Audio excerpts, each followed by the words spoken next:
안녕하세요. 사연에 빠진 아의 DJ 민영입니다.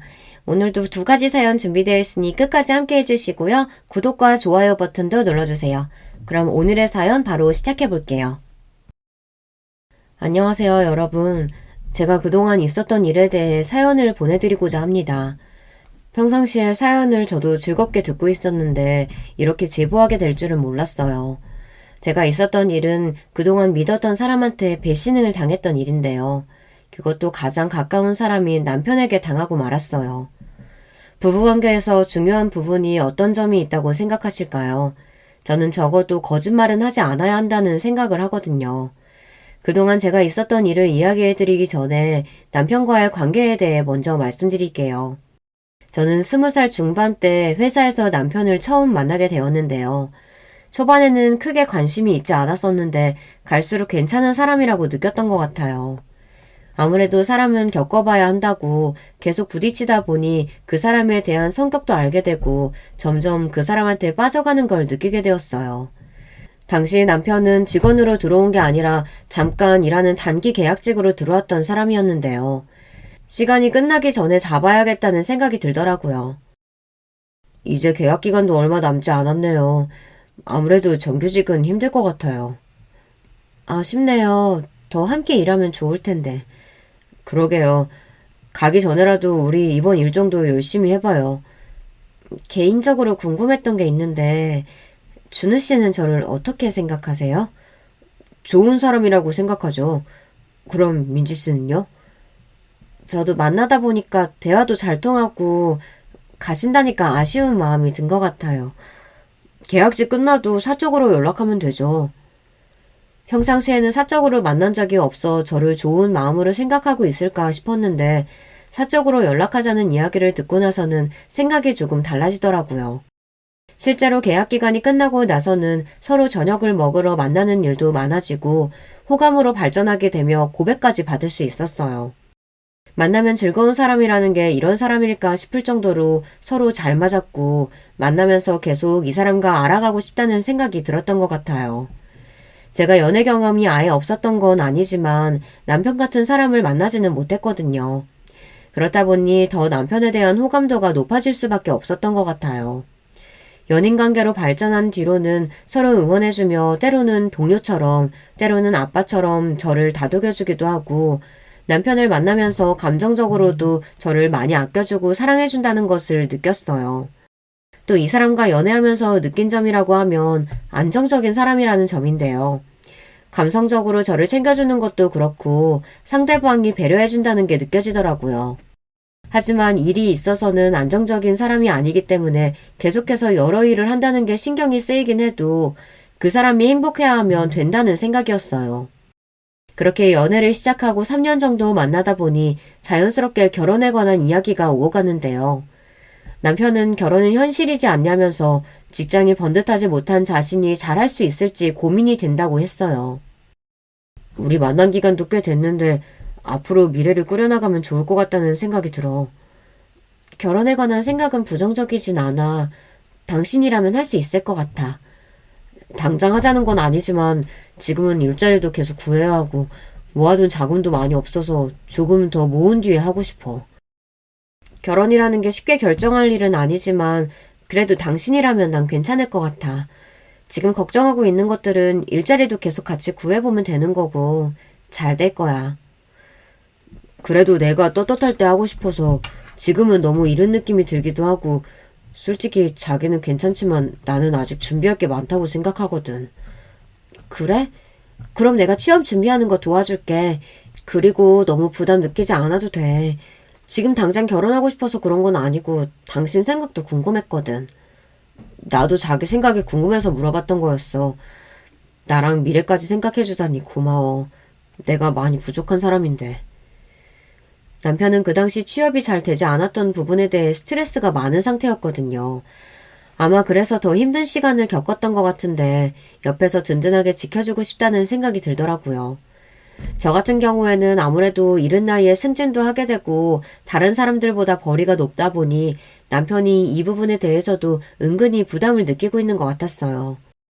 본인과 저를 비교하는 모습을 보며 저는 괜찮다고 이야기해 주었거든요. 저는 사실 남편이 직장을 굳이 좋은 곳에 다니지 않아도 충분히 둘이 함께 먹고 살기에는 괜찮은 벌이었기 때문에 더 압박을 주지 않았던 것도 있었어요. 그렇게 1년을 더 만나는 동안 남편은 노력한 덕분에 취업에 성공했고 그 해에 저에게 프로포즈를 할 줄 알았는데 안 하더라고요. 그래서 의아했는데 조심스럽게 남편이 저에게 이런 이야기를 꺼냈어요. 진지하게 결혼 전에는 이야기할 것 같아서 말하는 건데 사실 우리 어머니 혼자 계셔서 내가 챙겨드리고 있거든. 그래서 일을 해도 돈을 많이 모으지 못한 것도 있어서. 내가 전에도 말했지만 돈이야 여유 있는 사람이 더 내면 되는 거고 나는 금전적인 것을 떠나서 당신과 함께하고 싶어서 결혼을 이야기했던 거였어. 하지만 그건 내가 자기한테 못할 짓 하는 것 같아서. 그래도 한 집안의 가장인데 한 달 벌이가 500 정도는 돼야 하지 않겠어? 진짜 나는 여보만 있으면 돼. 부부가 금전적인 부분만 나눠야 하는 것도 아니고 나도 계속 일할 텐데 부족한 부분은 서로 채워주면 되지. 그 당시에는 제가 모든 것을 책임질 수 있을 것 같고 벌이가 적지 않았기 때문에 남편이 조금만 더 벌어도 고정지출이라든지 필요한 부분은 채워질 수 있을 것 같아 자신감 있게 이야기했던 부분이었거든요. 하지만 제 결혼 준비부터 생각과 다르게 흘러갔던 것 같아요. 그 뒤로 남편이 저에게 프로포즈했고 자연스럽게 예비 시어머니를 만나게 되었는데요. 혼자 계신다는 이야기를 들었었기 때문에 최대한 아버님에 관한 이야기는 꺼내지 않았어요. 식사 자리에서 결혼에 대한 말씀을 드려봤어요. 어머님, 올해는 저희가 식을 올리려고 해요. 야, 좋다. 둘이 빨리 살림 하치는 게 좋지. 나이도 들고 지금 시기도 딱 적당한 것 같네. 엄마, 허락해 주는 거야? 앞으로 내가 효도하면서 살게. 아가씨도 참하고 예쁘네. 벌이도 좋고. 앞으로 내 아들 고생은 안 시키겠어. 아, 네, 그렇죠. 준호 씨한테 크게 부담이 되는 일은 없을 거예요. 그럼 결혼식 비용은 어느 정도 생각하니? 집은 우리 집에서 못 해주니까 당연히 아가씨가 준비하겠지? 네? 아, 네. 제가 사는 아파트에서 시작하면 될 것 같아요. 그 집은 몇 평 정도 되니? 시세는 괜찮은 편이고?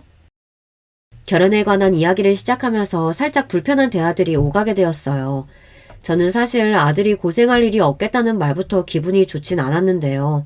저희 집 평수나 시세에 대해서 물어보시며 조금 부족하지 않느냐는 말씀도 하시더라고요.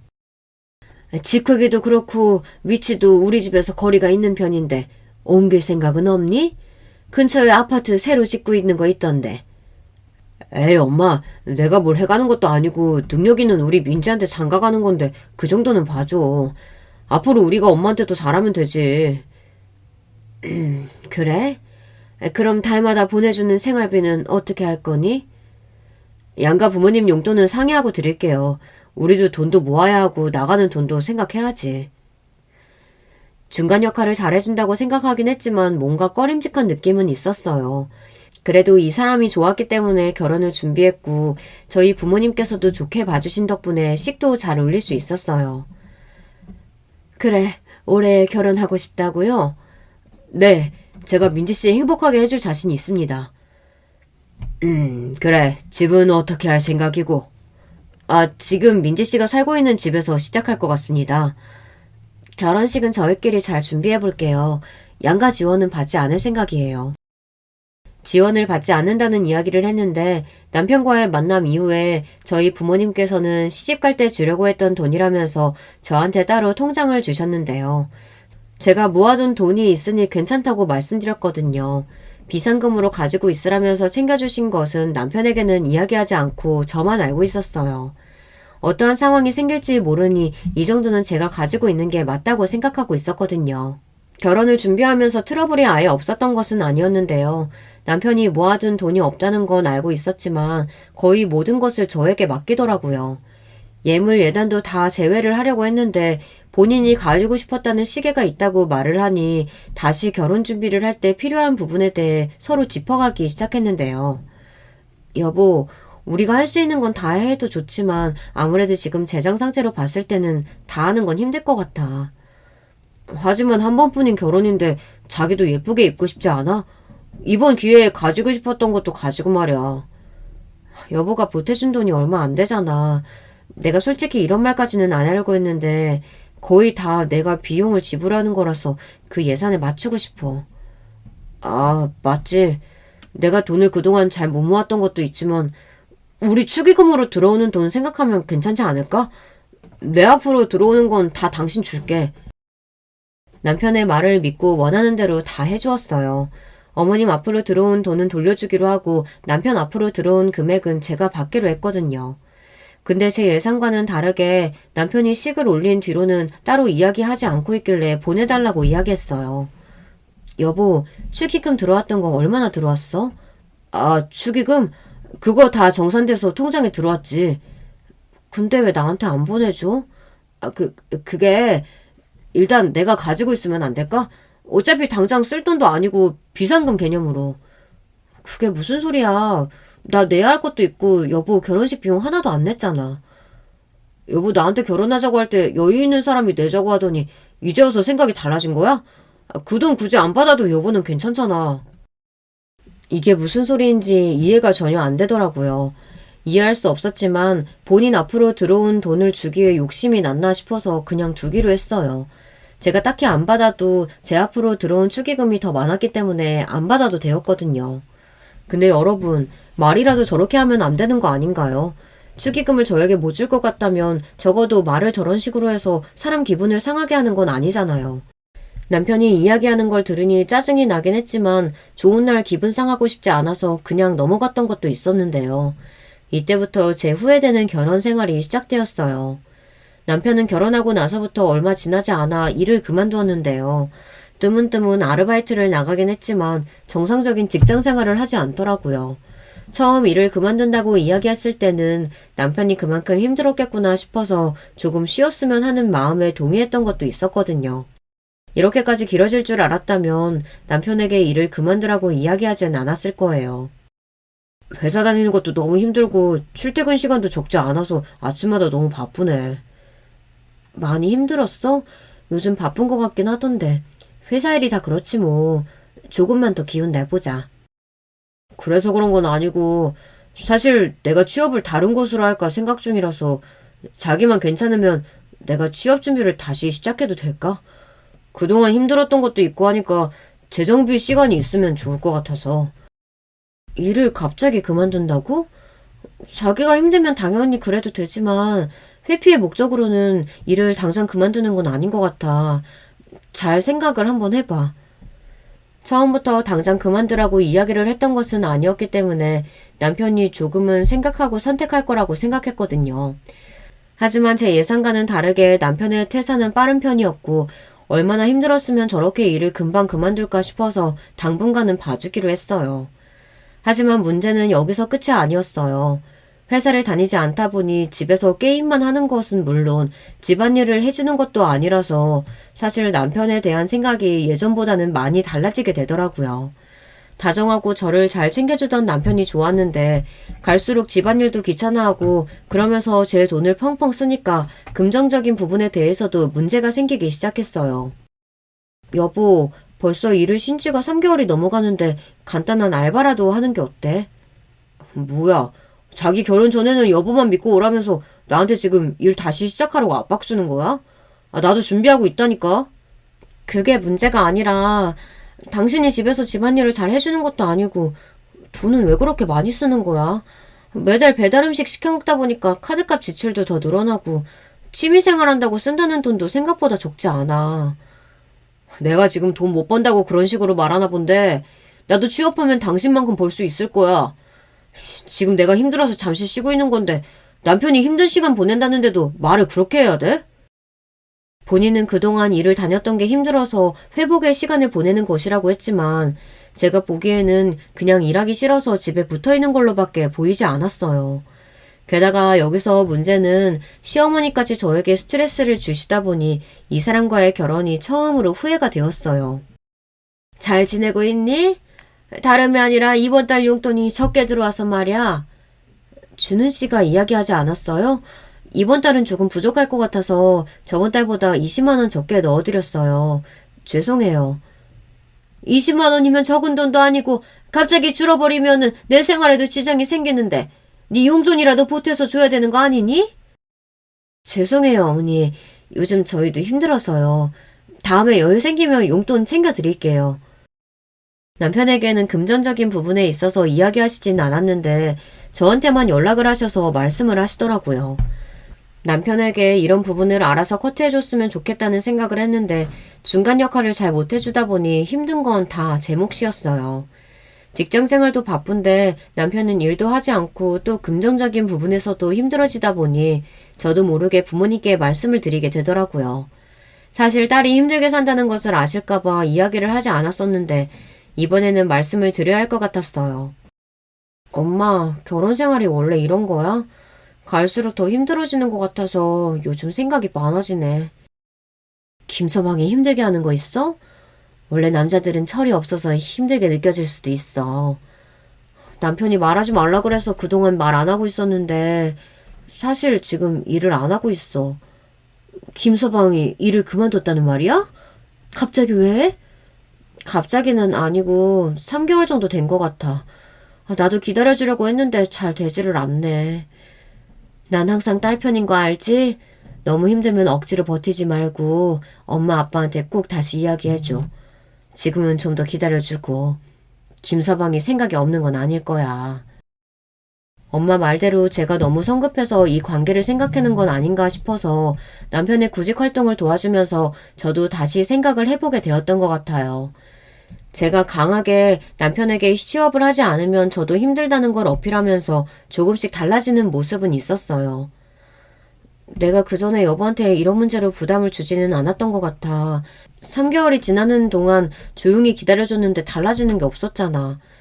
그래서 말하는 거고 이번에 3개월 기간 동안 취업 활동이 아무것도 없으면 나도 더 이상 생활비 지원해줄 수 없어. 자기도 힘들었겠구나. 너무 나만 생각한 것 같아서 미안해. 나도 잘해보려고 했는데 안 되니까 괜히 여보한테 짜증을 낸 것 같아. 일단 생활비는 내가 너무 과했던 것 같아서 줄여볼게. 나도 이번에 주는 기회가 마지막이라고 생각하고 있으니까 여보 잘해줬으면 좋겠어. 그렇게 대화를 마치고 남편은 알바도 나가고 시험을 위해서 노력하는 모습을 보이니 저도 마음이 풀렸던 것 같아요. 처음부터 대화를 잘해볼 걸이라는 생각도 들더라고요. 남편은 아무것도 안 했을 때와는 다르게 운동도 시작하고 또 제가 생각했던 것보다 알바도 간간히 잘 나가다 보니 그 뒤로는 긍정적인 부분에 있어서 딱히 큰 문제가 되진 않았어요. 생활비에 있어서도 본인 스스로 지출을 줄이고 부족한 부분이 있으면 저한테 이야기해서 쓰는 모습을 보니 안심이 되더라고요. 하지만 이 평화는 생각보다 길게 유지되지 않았어요. 여보, 우편물 왔던데 이거 뭔지 설명해 줄 수 있어? 그게 사실 내가 그동안 여보한테 말을 못한 게 있는데 나도 잘해보려고 이번에 주식 시작했다가 빚이 생겼어. 당신이 무슨 돈으로 주식을 해? 빚까지 생길 정도면 너무 심한 거 아니야? 어떻게 그런 걸 상의도 안 하고 혼자 정할 수가 있어? 아니, 나도 잘해보려고 했다니까. 근데 잘 안 된 걸 이제 와서 나보고 어쩌라는 거야. 안 그래도 빚 생겨가지고 짜증나 죽겠는데 당신까지 그래야겠어? 도와주지 않을 거면 그런 잔소리 하지도 마. 내가 알아서 할 테니까. 내가 어떻게 신경을 안 써.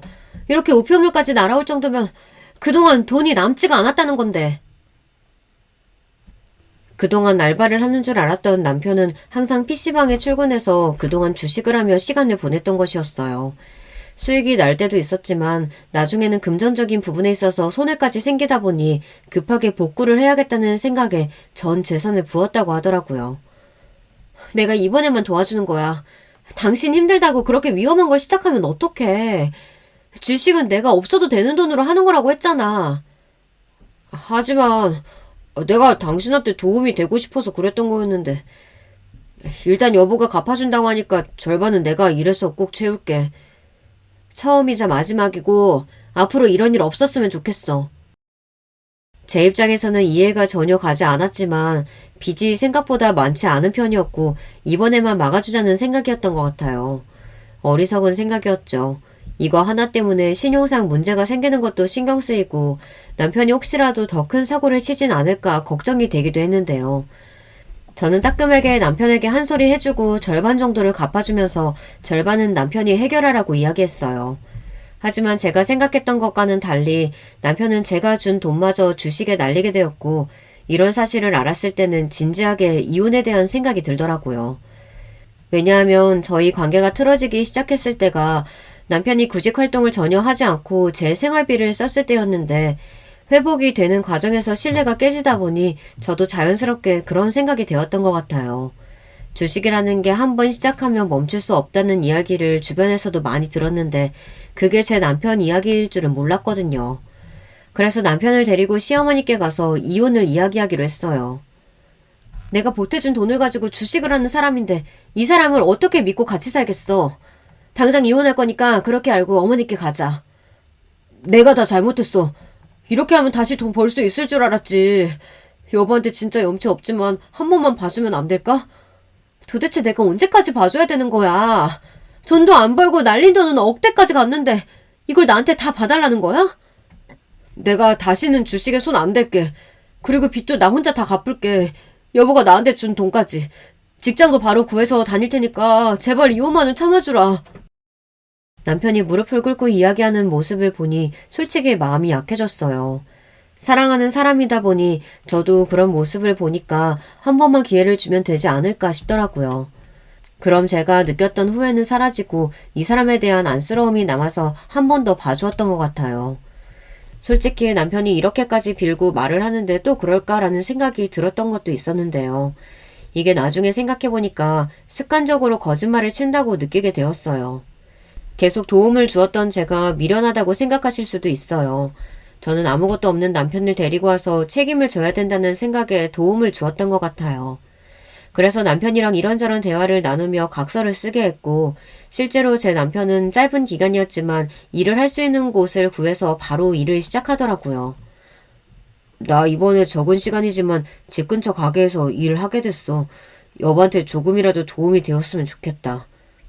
그래, 그렇게 하나씩 시작하면 되는 거야. 당분간 내가 도와줄 수 있는 건 도와줄게. 자기는 그 돈으로 이자 내고 조금씩 모아서 원금 갚아나가면 되지. 고마워. 능력 있는 와이프 너무 고생시키는 것 같아서 미안하네. 내가 꼭 좋은 취업 자리 나오면 가서 호강시켜줄게. 말이라도 고마워. 너무 부담 가지지 말고. 그래서 저도 당연히 이번에는 진짜구나 라고 느꼈어요. 일터에 제가 직접 가기도 했고 음식점이라 저녁을 거기서 먹고 오기도 했거든요. 남편네 벌이가 저보다는 3분의 1 정도밖에 되지 않았지만 저희의 생활에는 문제가 없었어요. 하지만 문제는 다른 곳에 있었는데요. 바로 시어머니가 요구하는 용돈 때문이었어요. 결혼 초부터 양가 부모님께 동일하게 드리고 있는데 이상한 논리로 저에게 이렇게 말씀을 하시더라고요.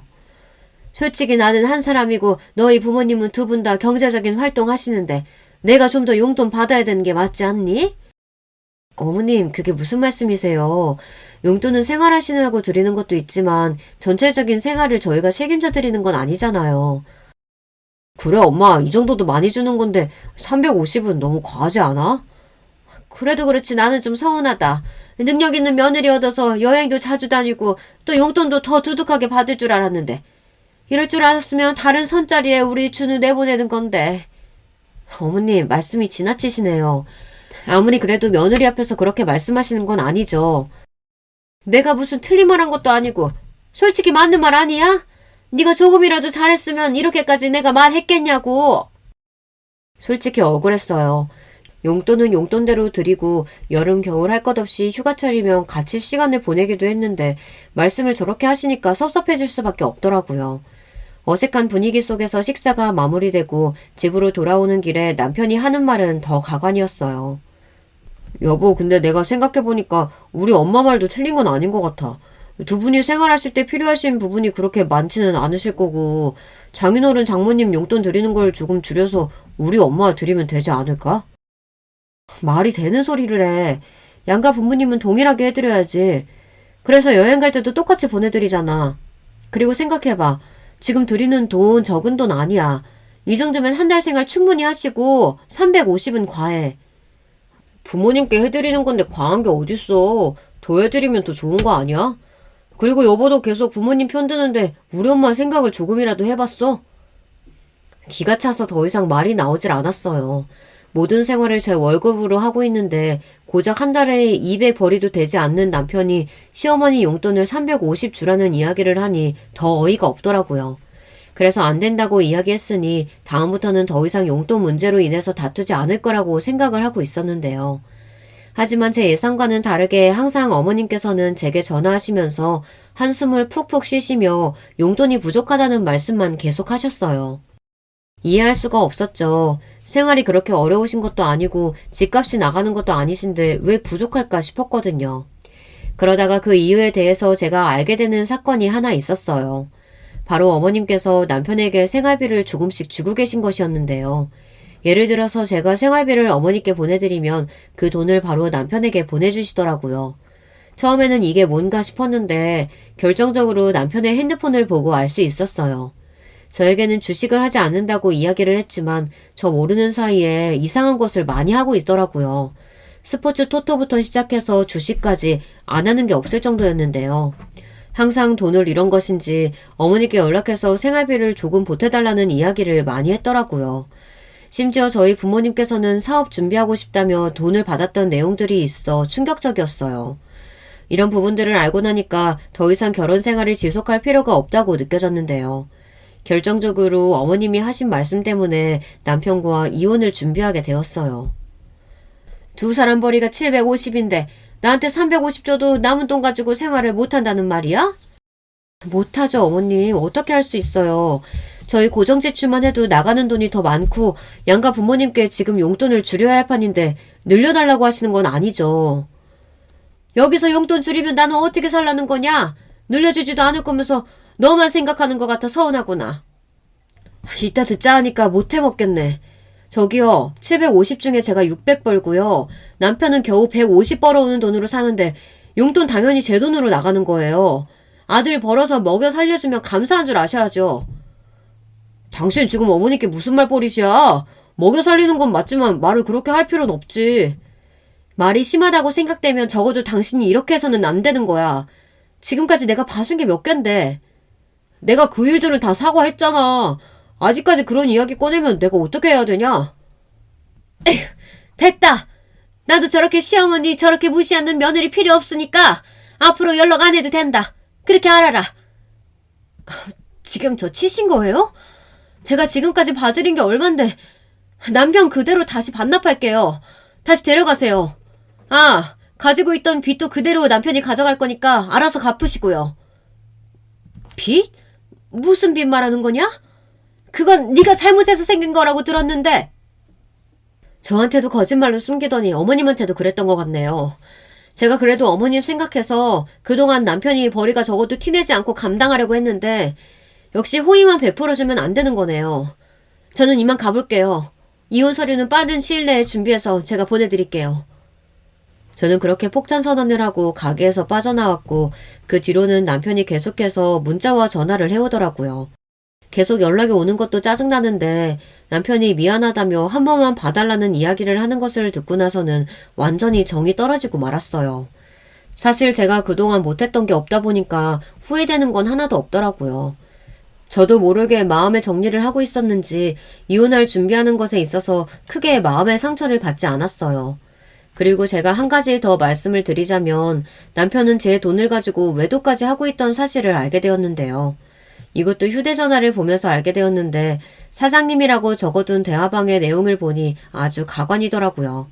사랑한다는 이야기부터 시작해서 제가 없을 때는 통장에서 돈을 빼서 사용을 했더라고요. 사진까지 있었는데 얼굴이 잘 보이질 않아서 누군지는 전혀 예측이 불가능했어요. 직접 외도하는 사실을 눈으로 보니까 사람들이 왜 열을 내면서 머리가 아프다는지 이해할 수 있었는데요. 그래서 더 이혼에 대한 결심이 바로 섰던 것 같다는 생각이 들어요. 사랑하는 사람이니까 슬픈 감정이 있긴 했지만 오히려 이 생활에서 벗어났다는 게 저에게는 더 필요한 것 같더라고요. 그래서 제가 가지고 있던 집을 처분하면서 이사를 가기로 했어요. 이 사람과 함께했던 공간에 계속 있으면 오히려 저도 심적으로 회복하는데 시간이 걸릴 것 같고 또 남편이 집을 알다 보니까 계속 찾아오는 게 신경이 쓰였거든요. 그래서 집을 정리하게 되고 남편이랑도 자연스럽게 멀어지기 위해 번호도 바꾸려고 했는데 이혼이 조정되는 시간 동안에는 바꿀 수 없었어요. 저희 집을 미리 시세보다 조금 낮게 내놓으니 위치가 좋은 곳이라서 그런지 집이 빨리 빠졌는데요. 아니나 다를까 제가 이사를 가고 나서 바로 남편에게 전화가 오더라고요. 아무리 그래도 나한테 어떻게 그럴 수가 있어? 내 짐도 다 엄마 집으로 보내놓고 집까지 정리해버리면 우리 관계 아직 끝난 거 아니잖아. 아직 현실 파악이 잘 안 되나 본데 우리 이혼 진행 중이고 집 내놓은 거 내 명의니까 당연히 할 수 있는 일이야. 이사 가는 것도 마찬가지고 이런 것까지 당신한테 허락받을 필요는 없다고 생각하는데 내가 잘못했다고 다 사과까지 했잖아. 금전적인 부분도 그렇고 그동안 내가 주식해왔던 거 다 내 잘못이야. 사과할게. 사과는 잘 받았고 그것과는 별개로 나는 당신이랑 다시는 살 수 없어. 나한테 거짓말만 하는데 어떻게 믿고 같이 사니? 그리고 전에 쓴 각서 기억나지? 한 번만 더 이런 일 있으면 깔끔하게 이혼해주기로. 그 각서가 무슨 소용이 있겠어. 내가 진짜 이번에는 한 번만 더 기회 주면 더 잘해줄 수 있어. 나 얼마 전에 회사도 붙었단 말이야. 회사 붙은 건 잘 된 일이고 앞으로 당신 인생 잘 살아가면 되겠네. 나는 시간 낭비 더 이상 하고 싶지 않아. 그리고 당신 상간녀 소송도 진행할 거니까 그렇게 알고. 상간녀 소송을 이야기하니 남편은 무슨 이야기냐며 저에게 말을 하길래 그동안 모아두었던 자료들을 모두 보내주었는데요. 사실 저는 이 부분에 대해서 참고 넘어가려고 했던 것도 있었어요. 어리석은 생각이긴 하지만 그만큼 남편을 사랑했거든요. 하지만 대화 내용도 그렇고 저에게 대하는 태도들을 봤을 때 저를 진심으로 사랑하지 않는다는 건 남편이라는 생각이 들며 이혼을 준비하는 동안에 상간녀 소송까지 하기로 했던 거였어요. 상간녀 소송이라니. 그 사람이랑 그런 관계 아니야. 대화 내용 다 봤는데 오해야. 말이 되는 소리를 해. 어떻게 아무 사이도 아닌데 사랑한다는 말을 주고받으면서 그런 더러운 대화까지 할 수가 있어? 그리고 내가 받았던 돈으로 그 사람이랑 데이트도 했던데. 그런 부분에 있어서도 다 소송 포함할 테니까 걱정 말고. 제발 부탁이야. 그거만은 참아줘. 그 사람은 아무런 죄가 없어. 내가 유부남인 거 숨기고 만난 거야. 상황을 아직 잘 모르나 본데 대화 내용 보니까 와이프는 자고 있다는 얘기들도 있던데 몰랐다고? 그동안 내가 쓴 돈 뱉을 테니까 그 사람한테는 제발 아무 짓도 하지 말아줘. 저는 그 말을 듣고 더 마음이 아플 수밖에 없었는데요. 남편이 사랑하는 사람은 제가 아니라 상간녀더라고요. 혹시라도 그 사람이 상처를 받지 않을까 싶어서 하는 말들이 저에게는 상처가 되었어요. 그 말들을 듣고 나서는 더 참을 수 없어 제대로 소송을 준비하게 되었는데요. 먼저 연락처로 바로 전화를 해보니까 그 상태를 알고 나서 더 깜짝 놀랄 수밖에 없었는데요. 여보세요? 네가 내 남편이랑 바람피는 상간녀니? 민지야, 정말 미안해. 내가 그러려고 그랬던 건 아니었어. 알잖아. 나 정말 너 진심으로 생각하는 거. 적어도 날 생각했다면 네가 이렇게 해선 안 되지. 게다가 가정도 있는 사람이 나는 다른 이름으로 저장을 해도 없길래 누군가 했는데 그게 내 친구였을 줄은 정말 꿈에도 몰랐네. 미안해. 앞으로는 만나지 않을게. 연락도 안 할게. 그러니까 제발 내 남편한테는 이야기하지 말아줘. 적어도 네 남편이 아들이 자기 아들인지에 대해서는 알아야 하지 않을까? 대화 내용 다 봤어. 남편이랑은 하지도 않았는데 애가 생겼다면서? 아들은 진짜 우리 남편애 맞아. 부부 생활하는데 어떻게 한 번도 안 했겠어. 진짜야, 믿어줘. 그럼 내가 깔끔하게 정리할 수 있는 방법 하나 너에게 알려줄게. 뭐든 할게. 말만 해. 소송 비용이랑 내 정신적인 피해 보상까지 해서 5천만 원 준비해. 이 정도면 너한테도 좋은 조건인 거 알지? 당장 5천만 원을 어디서 구해. 알잖아. 나 전업주부인 거. 대출도 안 나올 텐데. 한 번만 봐줘라. 친구 좋다는 게 뭐야. 너는 친구라는 년이 그렇게 해도 되는 거였니? 준비 못하면 그대로 소송 들어갈 거니까 그렇게 알고 돈 보내기 전까지는 연락 안 해줬으면 좋겠다. 상간녀가 제 친구라는 거에서 적지 않게 충격을 받았는데 게다가 가정이 있는 애라서 생각도 못 해본 것이었거든요. 알고 보니까 결혼 초에 친구 부부와 함께 시간을 가졌던 적이 있었는데 두 사람이 몰래 연락처를 교환했다는 것을 지금에서야 알게 되었어요. 이미 몇 년이나 지속된 관계라고 생각하니까 역겹더라고요. 그리고 더 제대로 이혼을 해야겠다는 생각이 들어 제가 받을 수 있는 부분들은 싹 받을 생각으로 변호사에게 이야기를 하니 이 부분도 포함이 되어 다행히 위자료까지 받을 수 있었어요. 돈이 없다던 제 친구는 다행히 5천만 원을 구해서 소송은 면하게 되었고 남편이랑 이혼을 준비하면서 집을 정리하기 시작했어요. 남편이랑 살아가던 그 시간들이 저에게는 행복했던 기억들이 있었지만 점점 힘들었던 기억들도 많아지면서 그 생활에서 벗어나고 싶다는 생각을 계속 하게 되었던 것 같아요. 스스로 본인의 잘못을 깨닫고 이야기한 건 좋았지만 그렇다고 다시 이 깨진 관계를 붙이기에는 어려움이 있었죠. 이혼을 준비하고 있는데 시어머니께서도 저에게 연락을 해오셨어요. 미안하다. 내가 먼저 사과하마. 그때 그렇게 너를 쳐서는 안 됐는데 내 감정에 나를 못 이겨서 그렇게 했어. 이미 지난 일인걸요. 이렇게까지 연락 안 해주셔도 돼요. 사실 내가 그동안 잘못 알고 있었던 것도 있고 우리 준우가 많이 부족한데 너한테만 모질게 대했던 것 같아서 미안해. 지금이라도 우리 잘 지내보면 안 되겠니? 준우가 너무 힘들어하는데 앞으로 감당해야 할 것들도 너무 많고 혼자서 견뎌내기보단 네가 같이 있어주면 좋을 것 같은데. 어머니, 그동안 결혼 생활하면서 준우 씨가 단 한 번도 저한테 생활비 준 적 없어요. 벌이도 제가 더 많기 때문에 그런 부분에 있어서 스트레스 된 적도 없고요. 하지만 본인 스스로 일을 그만두고 주식하면서 돈 날린 것 보면서 기회를 아예 안 줬던 것도 아닌데 다시 같이 살라고 하는 건 너무 어머님 욕심 아닌가요? 그럴 일 없으니까 다시는 연락 안 해주셨으면 좋겠어요. 아, 그리고 아들분이 다른 여자도 함께 만나고 있었는데 아시고 계셨어요? 외도까지 했는데 제가 더 봐줄 이유는 없죠. 칼같이 시어머니와 남편을 끊어내고 난 뒤에는 평화가 찾아왔어요.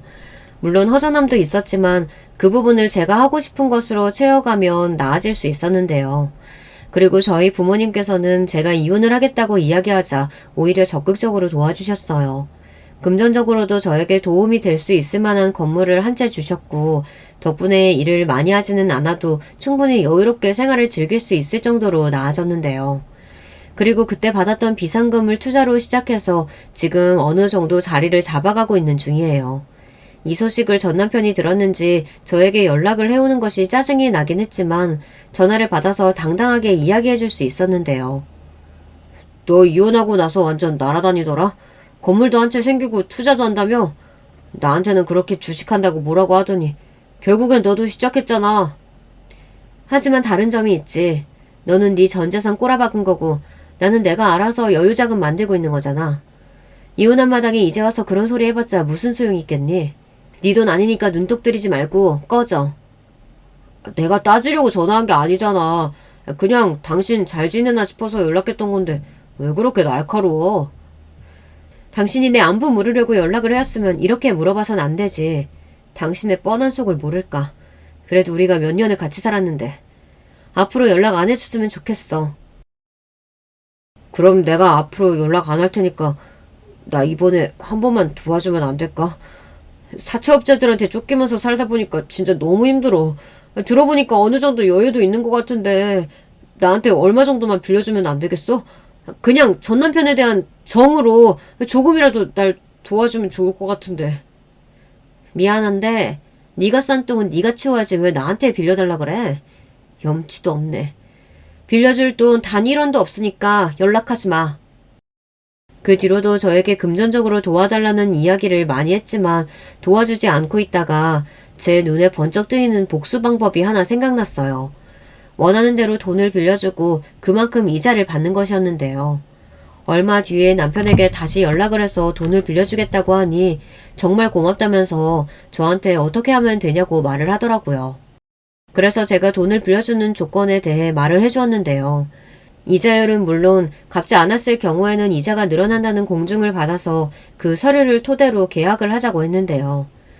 남편은 좋다면서 이야기를 했고 저에게는 적지 않은 돈인 1억을 빌려가게 되었어요. 이자를 포함하면 달마다 들어오는 돈이 꽤 큰 돈이라서 저는 쏠쏠하게 용돈벌이 한다는 생각을 했는데요. 3달 정도는 꾸준하게 보내더니 그 뒤로는 저에게 돈을 안 보내서 계속해서 이자가 쌓여가는 상황이었어요. 저야 나중에 소송하면 되니까 딱히 신경을 쓰지 않고 있었는데 연락이 오더라고요. 그동안 내가 돈을 못 보냈는데 사실 이전에 있던 돈도 어쩌다 보니 다 사용하게 돼서 혹시 괜찮으면 추가로 돈을 더 빌릴 수 있을까? 이자는 바로 낼게. 지금 그게 말이 된다고 생각해서 나한테 연락한 거야? 지금 빌린 돈도 나한테 다 갚지도 않았는데 돈을 더 빌려달라고?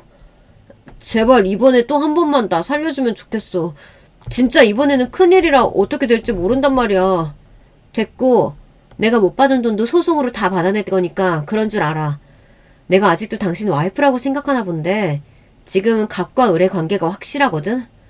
내가 빌려달라고 한다면 다 빌려줄 거라고 생각했나 본데 이럴 줄 알고 내가 돈 빌려준 거야. 당연히 못 갚을 줄 알았거든. 남편은 역시 제 예상대로 몇 달 뒤에 이자도 보내지 않아서 원금을 포함한 이자가 계속해서 늘어나기 시작했어요. 그것까지는 제가 신경 쓸 건 아니었고 그대로 변호사를 찾아가서 소송을 시작했는데요. 남편은 제 돈을 갚지 못해서 어머님 집까지 빼고 남은 금액을 저에게 다 송금을 해주었어요. 아무래도 소송이 되다 보니까 빠르게 압박을 해서 받아낼 수 있었던 것 같아요. 제대로 신고를 하겠다고 이야기를 하니 앞으로는 그런 일 없을 거라며 송금을 해주는 잔액을 보고 안심할 수 있었는데요. 결국 본인의 아들이 잘난 줄 알았던 시어머니는 아들 때문에 길바닥에 내앉게 되었고 남편은 이곳저곳 다니면서 일용직을 한다는 소식이 들려왔어요. 그러다 보니까 그동안 주식을 하면서 신용도가 많이 낮아진 것 같더라고요. 또 저뿐만 아니라 다른 사람들에게도 돈을 빌리면서 본인에 대한 이미지가 안 좋아지니 저희가 알고 있는 지인들이랑은 거의 연락을 하지 않는 상태라고 해요. 안타까운 마음이 들기보단 그동안 저를 힘들게 한 만큼 남편도 무너졌으면 좋겠다는 생각을 가지고 있었기 때문에 오히려 통쾌하다는 생각이 들었는데요. 사실 남편은 저에게 조금만 더 잘해주고 알아서 중간 역할을 해주었다면 평생 돈 걱정 없이 살 수 있었을 텐데 말이죠. 본인 스스로 복을 걷어찼다는 것을 알 것이라고 생각해요. 부부 생활을 하면서 사실 금전적인 부분도 중요한 부분에 속하지만 그것도 신뢰가 쌓이지 않으면 도와줄 수는 없는 것 같아요. 남편이 했던 주식 같은 것도 주변에서 문제가 되는 일이 많이 봤기 때문에 예전부터 하지 말라고 이야기를 했던 부분이었거든요. 제가 하고 있는 건 국내 주식은 아니고 외국 위주로 하고 있는데 요즘 쏠쏠하게 잘 들어와서 솔직히 주식이 완전히 나쁘다고는 이야기하지 않아요. 본인 스스로 할 수 있는 선에서 하는 게 중요한 부분이죠. 그리고 제 돈으로 본인의 돈인 마냥 생활을 하는 남편을 보면서 사실 제가 돈 벌어다 주는 기계라는 생각도 더 많이 들다 보니 자연스럽게 이혼까지 했던 것 같아요. 충격적이었던 남편의 외도, 그리고 주식으로 인해서 제 돈까지 낭비가 되는 일이 생기게 되었지만 이번 기회로 느끼게 되었던 부분들도 있었는데요. 그건 바로 사람은 쉽게 변하지 않는다는 것이었어요. 이번 일로 친구와 남편을 잃게 되었지만 오히려 지금 끊어낸 것이 잘한 일이라고 생각이 들었는데요. 사실 남편의 외도 사실을 알고 이혼까지 한 마당에 돈을 빌려주는 게 쉽진 않았어요. 심적으로 계속 힘들었고 또 이 돈을 빌려준다고 해서 이 사람이 처참하게 망할 수 있을까 싶었는데 결국에는 길바닥까지 나앉게 만드는 것에 성공할 수 있었네요. 씁쓸하긴 하지만 부모님께서도 오히려 지금이 잘된 일이라고 말씀해 주시니까 자신감을 가지고 살아가게 되는 것 같아요. 여러분들은 일생일대에 있어서 이렇게 큰일을 겪어본 적이 있으신가요? 사실 요즘은 이혼을 하신 분들이 많다고는 하지만 이렇게 겪고 나서 보니까 그분들도 정말 힘들었겠구나 싶어요. 이혼을 하기 전까지는 서로 사랑으로 품어주면 뭐든 다 할 수 있을 것 같았는데 결국에는 제 결혼 생활이 이렇게 막을 내리게 되어 아쉬운 점도 있어요. 안정적인 가정을 이루고 싶었던 사람이라서 더 많이 참았던 것도 있었는데요. 하지만 외도를 그냥 넘기기는 힘든 부분 중 하나더라고요. 곱씹을수록 생각이 나는 것은 물론 한 번은 터뜨려야겠다고 생각을 하고 있었는데 저를 돈으로만 보시던 시어머니 덕분에 다 터뜨리고 이혼을 할 수 있었던 것 같아요. 그리고 제가 원하던 대로 철저하게 망가지는 남편의 모습을 보면서 그동안 제가 받았던 상처들도 나아졌다는 것을 느꼈지만 한편으로는 마음이 불편한 건 어쩔 수 없었어요. 지금은 따로 돈을 빌려달라고 연락을 하지도 않고 주변 사람들에게 평이 안 좋다 보니까 숨어서 사는 것 같아 더 이상 소식은 들려오지 않고 있어요. 여러분들도 손해를 보는 일이 있다면 사랑하는 마음으로 다 감싸주지 마시고 저처럼 결단이 있는 선택을 하시는 것도 필요하다는 말씀을 드리고 싶네요. 부족한 이야기지만 끝까지 들어주셔서 감사합니다. 저는 이제 기생충 같았던 남편에게서 벗어나 자유로운 삶을 보내며 앞으로는 저를 위해서 생각해 보려고요. 여러분, 두 번째 사연 시작하기 전에 좋아요, 구독 꼭 눌러주실 거죠? 그럼 두 번째 사연 바로 시작합니다. 안녕하세요. 남편과 아이 낳고 무탈하게 살아가고 있는 여성입니다. 지금은 일상의 무탈함을 찾았지만 이렇게 되기까지 우여곡절이 좀 있었어요. 간략히 소개를 드리자면 저는 어렸을 때 부모님께서 이혼을 하셨고 그 이후로 친정엄마하고만 살아왔습니다. 외동딸이라서 다른 형제들도 없고요. 집이 무척 가난했기에 친정엄마는 저를 학교 보내고 먹이고 입히고 해주시느라 늘 고생만 하며 살아오셨어요. 반면에 제가 결혼한 남편은 지극히 평범한 집안에서 나고 자랐습니다. 양친 다 건강하시고 모아놓으신 재산이 나름 있으셨고 남편 본인도 탄탄한 기업에 재직 중이었고 여동생인 제 시누이는 전문직 종사자와 결혼한 참이었어요. 그런데 저는 기껏해야 전문대를 나와서 서비스업에 종사하고 있던 사람이었죠. 남편이 외근을 나왔던 건물의 1층 카페에서 제가 일을 하고 있었는데 그 인연으로 만나게 됐어요. 사람 일 어떻게 될지 모른다고 좋은 감정으로 만나다가 본격적으로 진지한 연애에 돌입했고 심지어 결혼까지 하게 됐습니다. 사실 이런 저를 시댁에서는 안 반겼어요. 특히 시어머니께서 몹시 짜증을 내셨었죠. 내가 왜 이따위 것을 내 며느리로 맞아야 돼? 내 아들 잘났지, 내 딸 잘났지, 내 사위 잘났지. 모두 다 잘난 사람들만 있는데 어째서 며느리는 이따위 하자품으로 내가 맞아야 한다는 거야? 난 못해, 안 해! 제 면전에 대고 그렇게 말씀하셔서 제가 민망함에 고개를 떨궜어요. 저는 워낙 소심하고 내성적이었기에 서비스업도 간신히 하고 있었거든요. 그랬던 저는 남편과 연애 이후로 되려 더욱 자존감이 바닥을 쳤어요. 조건 좋은 남자에 비해서 제가 너무 후달린다는 생각 때문이었는데 시어머니의 반응은 그것에 불을 지폈죠. 저는 마치 제가 죄인이 된 것 같았습니다. 하지만 결혼은 꼴이 냈고 그 이유는 제 임신 때문이었어요. 시아버지께서는 무척 반색을 하셨죠. 뱃속에 아이가 들어섰다고? 경사 났구나, 경사 났어. 태어나면 얼마나 귀여울지 벌써 궁금해지는구나. 시아버지께서 일사천리로 결혼을 시키시는 바람에 제가 그 집안 며느리가 됐던 것이죠. 시어머니는 물론이고 시누이까지 불만을 품었어요. 저라는 존재가 집안의 급을 떨어뜨린다고 여기는 모양이었어요. 저를 볼 때마다 위아래로 흘겨보면서 눈살을 찌푸리더군요. 저는 남편의 뜻에 따라서 일을 그만뒀고 결혼하고 나서는 임신한 몸으로 시댁의 문턱이 닳도록 드나들며 온갖 잡일을 다 했습니다.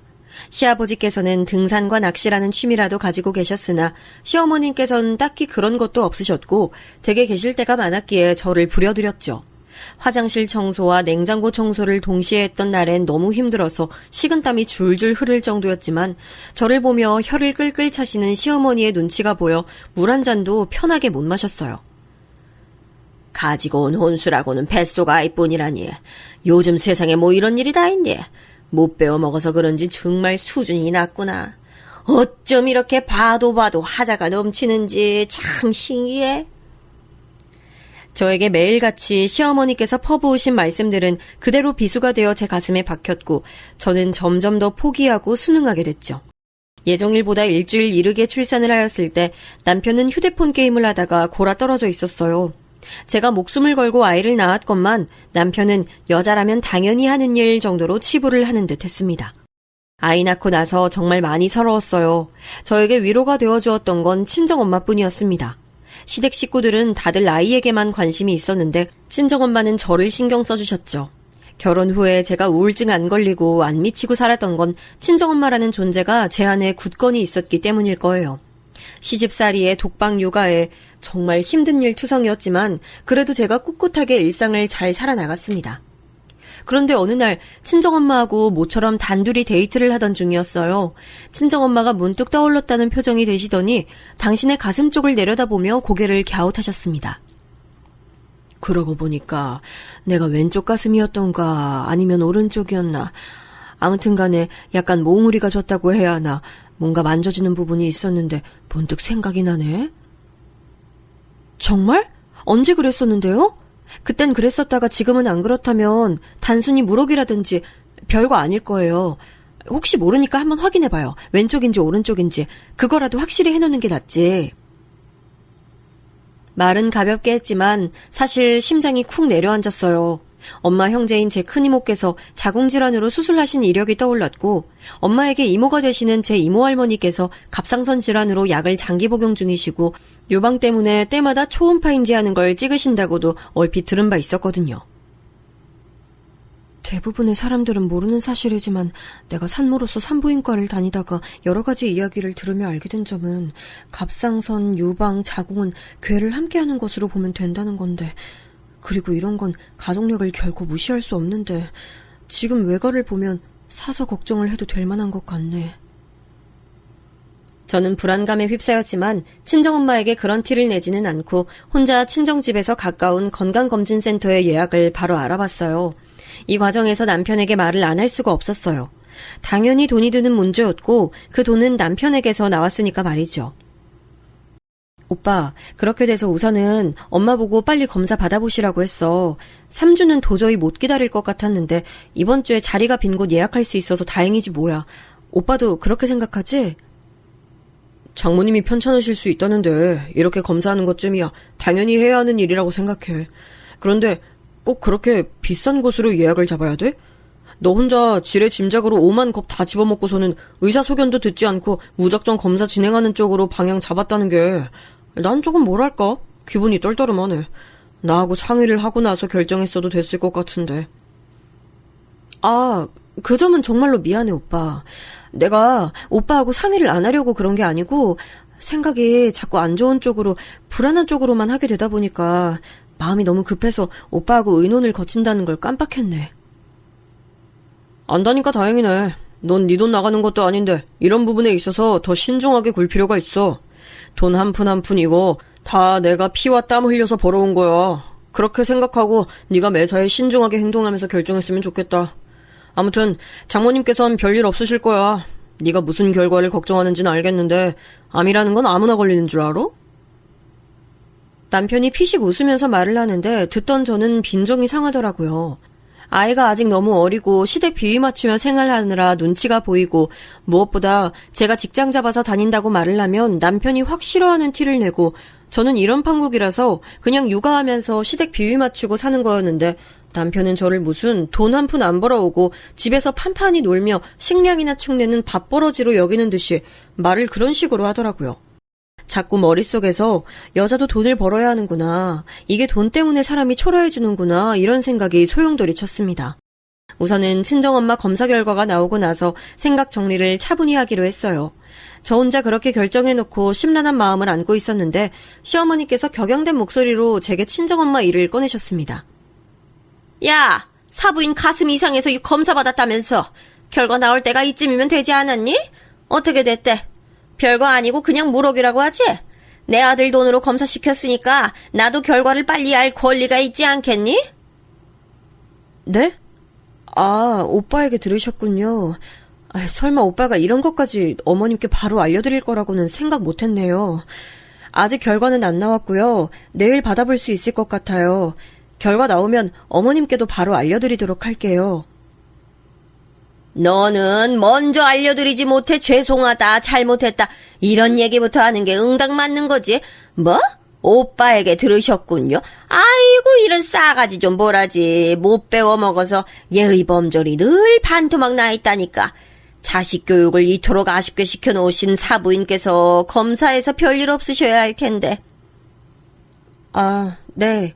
아무튼 신경 써주셔서 감사해요, 어머님. 저도 엄마 검사 결과 깨끗하게 나올 거라고 믿고 그렇게 기다리는 중이에요.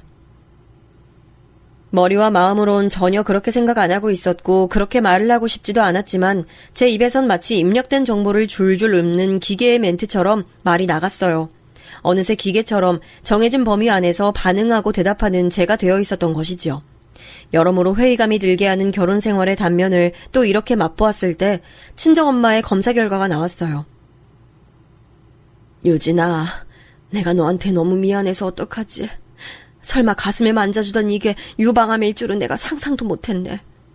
내가 무지해서 이렇게 된 것만 같아서 너한테 면목이 없어. 하다 이젠 내가 암 환자까지 되다니.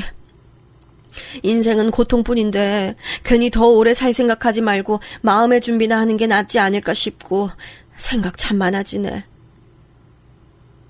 엄마, 다른 장기도 아니고 유방암인데 엄마처럼 비관적인 생각부터 하는 사람은 없을 거예요. 사기도 아니고 이제 이긴데 그런 우울한 말씀은 왜 하시는 거예요? 힘부터 내야지. 무조건 치료 잘 받아서 오래오래 사실 생각부터 하셔야죠. 바로 대학병원으로 입원 절차 진행했으니까 이제 큰 곳에서 유방암 치료 받으시면 되는 거예요. 지금부터 정신 바짝 차리고 체력 관리 든든하게 하고 정신력 강하게 무장하고 그렇게 하셔야 하는 거라고요. 아시겠죠, 엄마? 저는 친정엄마를 향해 강인하게 당부하며 힘을 불어넣어 드렸지만 사실 막상 저는 전혀 그렇지 못한 상태였어요. 친정엄마에게는 유방암 이기 따위는 무조건 이겨낼 수 있는 장벽인 것처럼 태연하게 설명드렸습니다만 집으로 돌아오는 길에 너무 불안하고 무서워 울고 말았습니다. 게다가 친정엄마의 존재, 그 인생 자체를 놓고 보아도 사람 대 사람으로서 너무 안 됐고 가여운 마음이 들어서 하늘에 대고 왜 우리 엄마 인생 힘들게 하냐며 원망도 했습니다. 제발 아니길 빌면 꼭 맞는 걸로 드러나는 것 같아. 나 속으로 우리 엄마가 제발 암은 아니어라. 만약에 암이라고 해도 제발 초기였으면 하고 요즘에 계속 기도했었거든. 그런데 오빠, 하늘은 내 기도를 아예 안 들어주는 것 같아. 지금 그런 감정적인 원망이나 하고 있을 때야? 부모님 간병할 때 챙겨야 할 것들 목록이나 작성해서 점검하고 인터넷에 유방암 2기 환자들은 어떻게 치료받고 회복해냈나 그런 정보들 빠르게 모으는 쪽이 훨씬 더 효율적이야. 그렇게 질질 짜지 마. 아이가 그런 거 보고 다 흡수해서 배우는 거야. 퇴근한 남편을 기다렸다가 저는 눈물을 흘리며 친정엄마 얘기를 꺼냈던 건데요. 반응이 참 너무 이성적이다 못해 차가웠고 마치 이 사람은 피가 안 뜨겁고 차갑겠다라는 생각이 들더군요. 남편이 말한 것, 누가 그런 식으로 생각 못하고 행동 못한다고 하던가요? 저도 당연히 현실적인 대비를 할 참이었어요. 그런데 자기 배우자가 모친의 암 소식에 하늘이 무너져 내릴 것 같다고 하는데 그 앞에 대고 효율적이니 뭐니 떠드니까 가슴 한 구석이 싸하게 식더라고요. 암 진단 받아서 놀라셨을 장모님은 그럼 괜찮으신 거냐 이런 식으로 말 한마디 해줄 순 있잖아요. 혹은 암이 아닐 거라고 큰 소리치면서 비웃었던 거 미안했다. 이런 사과를 제게 해줄 수도 있었고요. 그런데 남편은 피곤하다며 하품이나 쩍 날려댔고 아이를 본격적으로 상대하며 놀아주기엔 피곤하고 싫으니까 그냥 머리만 열심히 쓰다듬어주고 한 번 품에 안아본 뒤 내려놓은 게 전부였습니다. 새삼 자기 중심적이고 감정에 공감을 해줄 줄 모르는 사람 같아서 저는 더 이상 남편에게 뭔가를 기대하지 않기로 했어요. 그래서 저도 그날 밤 잠에 들 때까지 혼자 이런저런 집안일하고 인터넷에 정보 검색하고 찡얼거리는 아이를 힘들게 고이 재우고 이런 과정을 거치는 동안 남편에게 먼저 말을 안 걸었습니다. 그리고 다음 날에도 남편 아침밥만 딱 차려주고 방으로 돌아와서 다시 누웠어요. 부엌으로 간 남편이 당황했나 보더라고요. 방으로 와서 저를 살피는 인기척이 느껴지길래 모르는 척 눈을 감고 있었죠. 남편이 퇴근하고 나서도 마찬가지였고요. 입이 근질거린다는 기색을 자꾸 표출하던 남편이 못 참고 결국 저에게 먼저 얘기를 꺼냈습니다. 그런데 장모님은 좀 어쩌고 계시는데? 거기 아무리 잘 나가는 대형 병원이라고 하지만 날짜가 너무 늦은 거 아니야? 그 정도로 늦게 병원에 들어가도 되는 거야? 어쩔 수 없지. 날짜가 그렇게 배정됐다는데 뾰족한 수가 달리 있겠어? 혹시 상황 바뀌면 알려줄게. 뭐? 네가 그렇게 이성적으로 생각을 하고 그걸로 땡일 수가 있다고? 너 혹시 어디 아파? 너도 장모님처럼 어디 몸 한 구석에 이상이라도 생긴 거 아니야? 어제부터 사람이 좀 이상해 보이기도 하는데 너 건강검진 한번 받아볼래? 내가 돈 대줄게. 아니야 오빠. 내 몸은 내가 아는데 딱히 이상이 생긴 건 아니야. 선신 쓰듯이 돈 대준다고 말을 해준 것만큼은 고마워. 제가 아이를 보면서 남편 쪽으로는 눈길도 안 주고 차분하게 대답했어요. 그러자 남편은 멋쩍은 듯이 헛기침을 몇 번 하면서 씻으러 들어가더군요. 물소리가 들려오자 저는 한숨을 내쉬면서 머리를 싸맸고요. 저도 제 자신이 왜 이러는지 몰랐어요.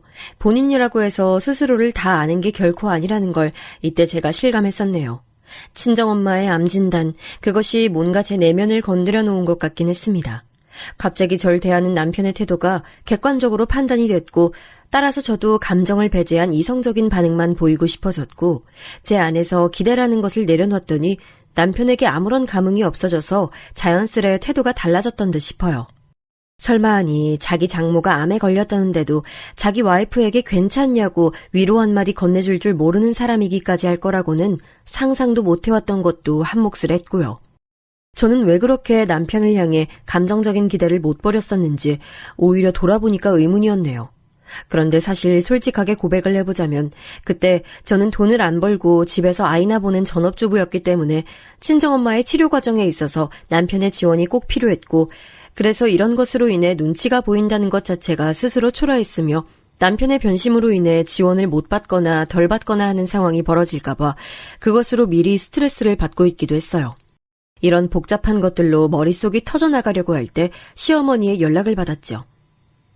야, 사부인 가슴에 암덩어리 있다면서 유방암 걸렸다고 검사 결과에 나왔다며. 넌 왜 나한테 바로 알려준다고 말을 해놓고서 여태까지 입을 꾹 다물고 있었니? 아, 제가 하도 경황이 없어서요. 내일이 주말이니까 어차피 찾아뵙는 김에 말씀 잘 드려볼 요량이었는데 먼저 아시게 돼서 제가 민망하고 죄송하네요. 오빠를 통해서 들으셨군요. 내가 그럼 달리 누구를 통해서 듣겠니?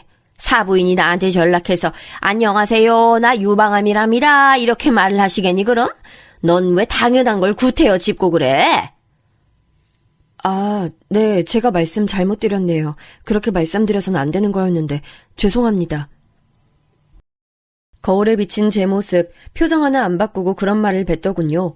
스스로가 너무 웃긴 것 같아서 하마터면 소리내어 웃어버릴 뻔했네요. 그랬다면 시어머니께 꼬투리 잡혀서 이야기가 길어졌을 테지요. 하지만 용케 웃음을 참아서 전화를 금방 끊을 수 있었으니 다행이었습니다. 이런 식으로 저는 타협과 해탈을 거친 상태였기에 주말이 되어 아이를 데리고 시댁에 방문하는 것을 무덤덤하게 행동했어요. 원래 남편하고 같이 가려고 했는데 새벽까지 유럽에서 하는 손흥민 축구 경기를 본답시고 안 자고서 그거 들여다보더니 해가 중천에 뜨도록 침대에서 안 일어나더라고요. 결국 저 혼자 아이를 데리고 시댁에 가는 수밖에 없었죠. 가보니까 시부모님, 시누이에다가 시이모님까지 해서 느지막하게 점심 식사를 가진 모양이었어요. 이제 막 식탁에서 다들 일어나던 중이었죠. 시아버지께서는 아이를 얼른 품에 안으시더니 베란다에 새로 들여놓은 꽃 화분 보여주시겠다면서 그리로 가셨습니다. 저에겐 가타부타 별 말씀을 안 하신 시아버지 때문에 저는 시댁에 도착하자마자 약간 멋쩍어진 모양새가 되어 안으로 발을 들였네요. 그때 부엌 쪽에 계신 시어머니께서 저를 향해 검지손가락을 까딱까딱 하셨어요. 아, 네 어머님. 오빠는 새벽까지 축구 보느라고 피곤하다 그래서 아직 못 일어났고요. 그래서 같이 못 왔어요. 내 아들 일어나서 바로 먹을 거리는 챙겨놓고 나온 거지? 설마 아무것도 안 해놓고 나온 건 아니지? 오빠가 두유랑 빵 먹고 싶다고 해서 그거 바로 먹을 수 있게 식탁 위에다 준비 다 해놓고 왔어요. 에휴, 꼴랑 그거 가지고 되겠냐. 맨날 나가서 힘들게 일하고 피 같은 돈 벌어와주는 귀한 몸인데 너 너무 대접이 소홀한 거 아니야? 두유하고 빵? 아니, 내 아들이 정말로 그렇게 먹고 싶어 했는지 이따 내가 확인할 테니까 안심하고 있지 마. 그리고 부엌 들어섰으면 상황 파악 다 했을 텐데 뭘 그렇게 멀뚱멀뚱 서 있어. 얼른 가서 설거지부터 해. 어느새 시이모님께서는 아이를 보러 베란다 쪽으로 걸음을 옮기고 계셨고 시누이는 새침한 표정을 지으며 싱크대 앞에서 휙 돌아서고 있었습니다. 다 먹고 난 그릇들을 싱크대로 전부 옮겨놨으면 이왕 거기까지 한 김에 설거지를 시작하면 안 되는 거였는지 그런 생각으로 시누이를 쳐다봤는데 되려 새침한 눈매로 저를 째려보며 스쳐 지나가더군요. 거실 소파에 팔자 좋게 턱하니 앉아서는 텔레비전 켜는 모습에 저는 한숨 쉬며 고무장갑을 꼈어요. 시어머니께서는 김치냉장고 아래를 뒤적거리시며 과일을 찾으시더군요. 저는 설거지를 하며 머릿속으로는 시어머니께서 왜 친정엄마 이야기를 먼저 안 꺼내시는지 이건 좀 아닌 것 같다는 생각을 하고 있었어요. 그러다 보니까 저도 모르게 자꾸 한숨을 내셨나 봐요. 사과를 꺼내 들고 싱크대 제 옆쪽으로 오신 시어머니께서 버럭 소리를 지르셨습니다. 땅 꺼지겠다, 땅 꺼지겠어. 야, 넌 젊은 애가 뭐 그렇게 한숨을 푹푹 쉬어야 된다니? 어? 아, 여자가 이렇게 생기가 없어서야 어디 남자들이 좋아하겠어? 너 내 아들 앞에서도 늘상 이렇게 한숨 쉬어대지? 내 아들이 얼마나 집에서 눈치가 보일고 밖에선 죽어랍시고 힘들게 돈 벌어서 자기 처자식 먹여 살리고자 하는데 집에서도 편히 못 있으니 내 아들처럼 희생하면서 불쌍하게 사는 경우가 세상 또 있을까 싶어서 가슴이 막 미어지려고 하네. 어머님, 저는 이미 가슴이 미어진 상태예요. 저희 친정엄마요. 어머님께서도 아시다시피 암 진단 받으셨잖아요. 위험한 말기는 아니라고 하지만 초기도 아닌 2기시고요. 앞으로 기나긴 치료 과정 거치실 텐데 전 벌써부터 숨이 턱 막혀오고 가슴도 답답하고 속이 울렁거려요. 그래서 너 지금 힘들다고 그거 알아달라고 징징거리는 거야? 아이고야, 내 아들 말 틀린 거 하나 없구나. 네가 그렇게 징징거리고 투덜거리고 힘들다는 소리만 할 줄 알고 위로해달라면서 울고 공감해달라면서 떼를 쓰고 아주 그냥 정신상태만 보면 애 새끼가 따로 없다고 하던데 돈도 한 푼 안 벌어오고 집에서 판판히 노는 주제에 입만 더럽게 살아가지고서는 내 아들한테 별의별 투정을 다 하면서 살더만. 이젠 자기 엄마 아파서 자기도 힘들다며 우는 소리를 CM이 나한테까지 하는구나. 저는 순간적으로 이 상황은 뭘까 하는 상념이 스쳐서 헛웃음을 뱉고 말았어요. 그랬더니 시어머니께서는 황당하다는 듯이 저를 옆에서 더 빤히 쳐다보시더군요. 저는 설거지 마무리를 하면서 남편 앞에서 이제 싸늘하게 식어버렸던 제 가슴과는 달리 시어머니가 계신 현 상황에서 제 가슴이 아플 정도로 뜨겁게 요동치는 것에 차이점을 느꼈습니다. 모자가 나란히 저에게 분노를 유발하는 대상들이었지만 그 성격들은 달랐다는 것이겠죠. 제가 고무장갑을 벗고 싱크대 구석에 놓자마자 시어머니께서는 그걸 한 짝 집어드시고는 곧장 제 머리를 후려치셨어요.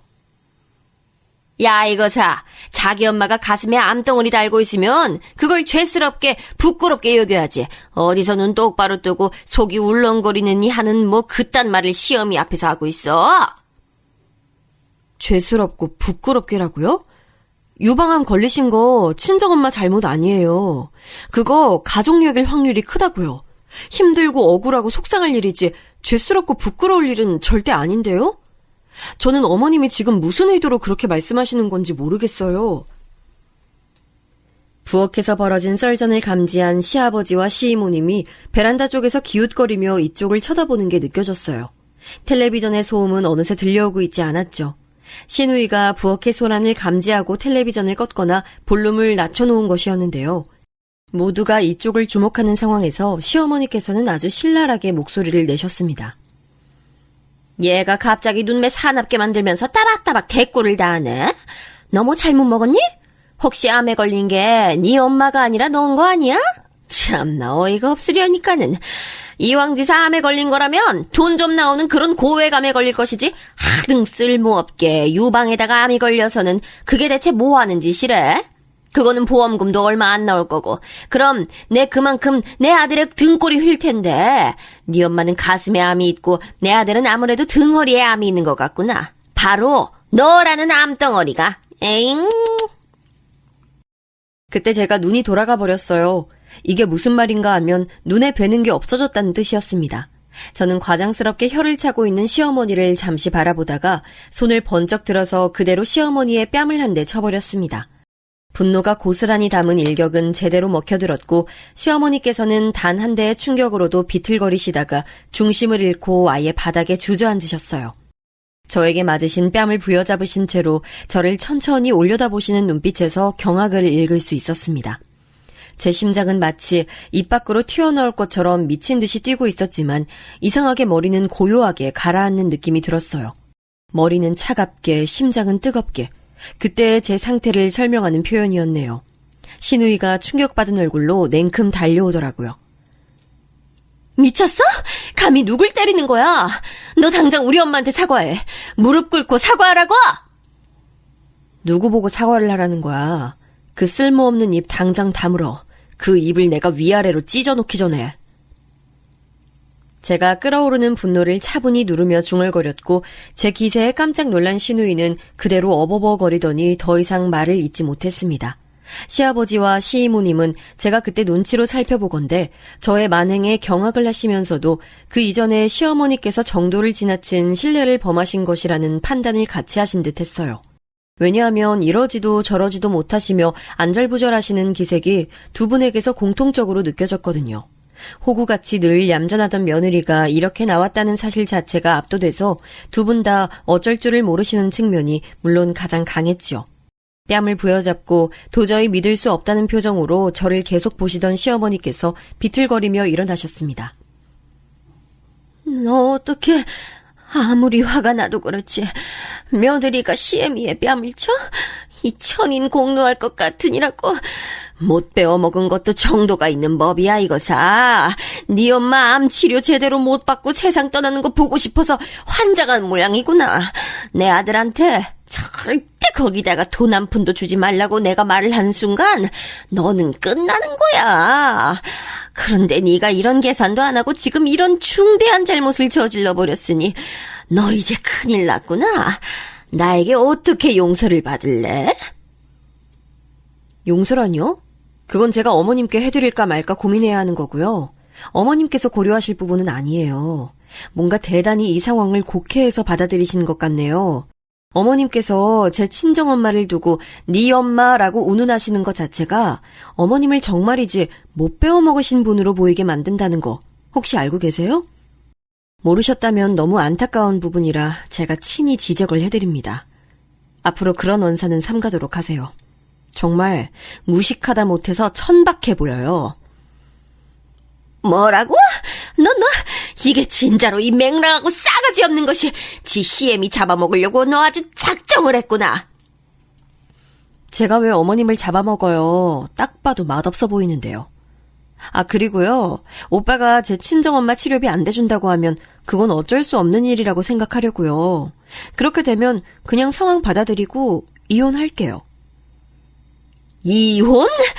내 아들이 아니라 왜 네가 먼저 이혼이란 단어를 입에 올리는 거야. 게다가 애 낳고 키우는 입장에서 너 그렇게 쉽게 이혼을 입에 올리는 거 아니야. 네 부모가 이혼을 했기 때문에 넌 아무렇지 않게 생각하는지 몰라도 이혼이란 커다란 흠이자 오점이야. 넌 네가 낳은 아이에게 이혼 가정의 아이라는 칭호를 달아주고 싶든? 글쎄요. 등신, 마마보이, 남자답지 못한 놈의 아이라는 칭호보단 낫지 않을까요? 사부인이 암에 걸렸는데 돈이나 운운에 대면서 자기 아들에게 장모 치료비 대주지 말라고 하는 사람, 그리고 그런 말 듣고서 정말로 자기 장모 치료비 대주지 않는 사람 딱 봐도 이상하고 같이 어울려 지내기 싫은 족속들 아니에요? 전 그렇게 생각해요. 오빠가 만약에 어머님 말씀 듣고 제 친정엄마 치료비 안 대주겠다고 한다면 전 더 이상 오빠를 남편이라고 보기 힘들 것 같거든요. 그게 무슨 남편인가요? 생판 남이라고 해도 그것보단 살가울 것 같은데요. 어머님 생각은 저와 무척 다르신가 봐요? 저의 촌철살인 앞에서 시어머니의 입은 굳게 다물어져 버렸습니다. 얼굴에 열이 오르신 채로 저를 쏘아보시는 게 전부였죠. 그때 시아버지의 품에 안겨있던 아이가 칭얼거리는 소리가 들려왔어요. 저는 곧장 부엌 의자에 걸어둔 제 겉옷을 챙겼고 시아버지의 품에서 아이를 받아들었습니다. 그러면서 조용히 말씀드렸죠. 이혼하면 웬만한 경우엔 친모가 양육권 가져가는 거 아시죠? 돈을 버는 쪽이 친부 쪽이라도 법원은 친모 손을 들어준답니다. 저도 몰랐는데 제 친정엄마의 암진단이라는 게 청천벽력에도 오빠가 너무 태어나기 짝이 없어 보여서 왠지 정이 떨어지는 바람에 이것저것 검색해보다가 알게 됐어요. 그러니까 이혼해도 저는 아이와 잘 살아갈 수 있을 것 같아요. 아기자기하게요. 그럼 이만 가볼게요. 그러자 시아버지와 시이모님이 충격에 휩싸인 표정으로 서로 시선을 교환하시더군요. 제 아이에게 두 분은 아주 관심들이 많으셨거든요. 시아버지께서는 손주를 보시는 재미에 푹 빠지신 분이었고 시이모님께서는 집안에 어린아이가 있어야 분위기가 좋다고 여기시는 분이라서요. 솔직히 시어머니와 시누이는 아이에게 별로 극진하지 않은 것과 비교가 됐죠. 저는 제가 이혼을 하고 나면 제 아이를 보기 힘들어질 것이라는 결론에 도달하신 후 충격에 잠시 말문이 막히신 시아버지와 시이모님을 쳐다보다가 뒤편으로 시선을 던졌어요. 아, 맞다, 어머님. 맞으신 거 진단서 끊으시고 치료비 청구하세요. 제가 그 돈 드리겠습니다. 아, 물론 돈의 출처는 어머님 아들 주머니에서 나온답니다. 그건 알아두세요. 전 아무래도 친정엄마가 어쩌고 계신지 염려가 돼서 여기 더 있을 수가 없네요. 이만 가보겠습니다. 아이를 품에 안고 시댁을 나서는 길, 제 뒤로 시어머니의 곡소리와 시아버지의 커다란 한숨 같은 게 따라왔지만 묵묵하게 앞만 보고 나아갔습니다. 저질러버리고 말았다는 점에 의외로 후회가 들지 않아서 스스로 참 놀라웠어요. 저도 제가 이렇게까지 해버릴 수 있는 사람이라는 걸 이날 처음 알았습니다. 만약 진작 알고 있었다면 어떤 것들이 달라졌을까 이런 걸 가정해보자면 한도 끝도 없어질 것 같아서 그러진 않기로 했어요. 저는 그 주말 하루를 친정엄마와 함께 보냈어요. 암 진단을 받고 나시자 생각이 많아지신 친정엄마는 오래도록 연락 두절로 지냈던 지인분들에게 먼저 용기를 내어 연락을 돌리셨다고 해요. 친정엄마와 옛날에 함께 공장에서 근무를 하셨다던 오랜 친구분이 제 친정에 찾아오신 참이었고, 그래서 그분까지 포함해서 근교 나들이를 나가서 정말 즐겁고 알찬 시간을 보냈습니다. 아이도 그날따라 야외에서 단 한 번을 칭얼거리거나 보채지 않고 얼마나 얌전하게 잘 있어줬는지 몰라요. 모든 게 완벽했던 외출을 마무리한 후에 저는 아주 늦은 시각이 되어서야 귀가를 했어요. 남편이 하도 전화를 하길래 나중에 이미 휴대폰은 무음 모드로 해놓은 상태였는데요. 제가 집에 들어서자 소파에 앉아있던 남편이 벌떡 일어나더군요. 왜 하루 종일 연락을 안 받아? 대체 뭐 한다고 연락을 안 받는 거야? 너 우리 집에서 그런 소동 벌여놓고 하루 종일 연락 안 되면 그럼 난 뭐 어쩌라는 거야? 답답하게 그저 기다리라는 거야? 애 자는 거 안 보여? 오빠, 다른 것보다 가장 먼저 오빠는 하나이의 아빠라는 점부터 제대로 자각을 해줬으면 좋겠어. 목소리 낮춰. 애 깨면 오빠가 달래서 재울 것도 아니잖아. 남편이 발까지 동동 구르며 저에게 따져 물었으나 저는 동요하지 않고 차분하게 되려 남편에게 지적을 했습니다. 그런 저의 차분하고 냉정한 모습에 남편은 또 한 번 놀랐다는 표정이 돼서 몹시 당황하더군요. 방으로 가서 아이를 고이 눕혀놓고 제가 옷을 갈아입고 나서야 부부간의 대화 자리가 만들어졌어요. 남편이 그 사이 맥주 2캔하고 과자 한 봉지를 부엌 식탁에 준비해 놨더라고요. 저는 조용히 맥주를 마시며 먼저 말을 한마디도 꺼내지 않았습니다. 남편이 한숨을 푹푹 내쉬더니 이렇게 묻더군요. 대체 뭐가 문제야? 뭐가 불만이라서 나한테 구는 모습도 갑자기 확 바꾸고 나름 말 잘 듣고 그럴싸하게 착한 며느리였는데 돌변해서는 난데없이 시어머니 뺨 때리는 정신 나간 며느리가 된 이유가 난 지금 너무 궁금해서 미치겠어. 오빠는 그걸 정말 몰라서 나한테 묻는 거야? 아니면 스스로 정답을 찾기 싫어서 그것마저도 나한테 전가하는 거야? 내가 오빠를 다 알진 못하지만 잘 모르고 있지도 않거든? 내가 보니까 지금 오빠는 내가 왜 이렇게 됐는지 짐작을 다 맞췄음에도 일부러 모르는 척 시침이 떼는 것 같아. 내 말 틀려? 너 최근에 갑자기 말을 왜 이렇게 잘하게 됐냐? 너 원래 이렇게 하고 싶은 말 딱딱 정리해서 하는 여자였어? 글쎄, 그건 나도 모르겠어. 단지 우리 엄마가 암 진단 받고 나니까 눈 가리고 아웅하며 지냈던 것들이 갑자기 눈에 보이기 시작한 것 같아. 억압받고 나 스스로 낮추며 살고 이런 것들 굳이 살면서 꼭 해야 할 필요가 있는 건가 하는 의문도 가지게 된 듯 싶어. 오빠한텐 내가 솔직하게 말을 해서 무척 실망을 했어. 이건 오빠도 짐작하고 있지? 그래, 내가 인정할게. 장모님이 암에 걸리셨다고 들었을 때 내가 반응을 너무 인정머리 없게 했고 너 기분이나 감정 고려해주지 못했어. 내가 제대로 위로를 건넬 줄도 모르는 놈이라서 너무 서툴렀다. 인정하고 미안하게 생각해. 그것보다 본질적으로 우리에겐 문제가 있잖아. 오빠, 난 지금 이 자리에서 결정을 하려고 해. 이 문제 해결 안 되면 나는 오빠하고 이혼할 생각이거든? 암 치료비? 그거 어떻게든 내가 벌든지 빌리든지 해서 해결하면 돼. 의지만 있으면 할 수 있는 부분이고 난 이걸로 책잡혀서 오빠를 비롯한 시댁 식구들에게 빌빌거리고 싶은 마음 없어. 이거 가지고 돈 운운해 가면서 으스대는 종자들하고 더 이상 어울리고 싶은 생각 더더욱 없고. 그러니까 정확하게 말해줘. 오빤 내가 본인한테 빌빌거리면서 눈치 보고 늘 서열이 아래로 있고 자기 뜻대로 다 해주고 시댁 식구들한테 봉사하듯 비위 맞추고 살고 이러길 원하는 거지?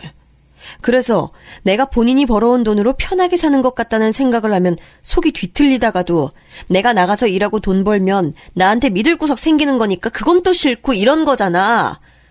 내 말에 틀린 거 있으면 반박하면 되는데 대신 양심을 걸고 진심으로 반박해. 가식은 떨지 마. 그럴 단계 지났어. 우리 엄마 암 진단 앞에서 오빠가 그따위 태도 보였을 때부터 어줍지 않게 굴 수 있는 단계 지나온 거야. 알지? 저는 조곤조곤히 그러나 정확하게 제 의지와 생각이 들어간 말을 늘어놨고 주량이 센 남편은 고작 맥주 한 캔에도 목덜미가 붉어졌습니다. 스스로 쪽팔리고 민망하고 창피함을 느끼고 있다는 증거였죠. 말을 꺼내려는 듯 몇 번이고 입술을 달싹거렸던 남편은 끝내 고작 미안하다는 말을 중얼거리며 고개를 숙인 게 다였습니다. 차마 할 말도 없었겠죠. 제가 고개를 끄덕이며 자리에서 일어났을 때 남편이 갑자기 바닥에 무릎을 꿇었어요. 내가 진짜 못나고 찌질한 놈이었다. 사내대장부답지 못했다는 거 나 스스로도 이제 잘 알았어. 한 번만 더 기회를 주라. 내가 앞으로는 정말 달라져 보이도록 할게. 그러니까 이혼만은 절대 안 돼.